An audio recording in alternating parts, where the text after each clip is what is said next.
तू शालू, म्हणजे शालू म्हणजे हे जे वस्त्र आहे ना, याला लिहिलेलं लेटर आहे. तसं पाहिलं तर तू आणि मी एकत्रच आलो या घरात. तूही नवीन कोरा करकरीत आणि मीही नुकतीच आलेली विशीत.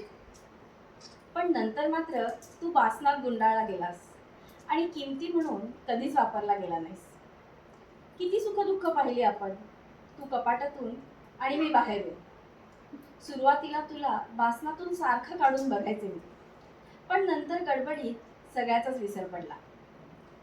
खोटं कशाला सांगू, एकदा तर चक्क तुला देऊन मी मुलीला ड्रेस शिवायला निघाले होते. पण नंतर मात्र तो विचार बदलला. आता काळ बदललाय, तुझी जागा पैठणी, डिझायनर साडी अशा अनेक वस्त्रांनी घेतली आणि तुझी किंमतही अजूनच खूप वाढली आहे बरं का. पण माझ्यासाठी तर तेव्हाही तू अमूल्य होतास आणि आत्ताही अमूल्यच आहेस. इतक्या वर्षांचा सुखदुःखाचा सोबती. आणि म्हणून ठरवलं, आता तुला बाहेर काढण्यासाठी कारण शोधत बसायचं नाही, तर कारण निर्माण करायचं. आणि म्हणून विशीच्या दिवशी हा खटाटोप.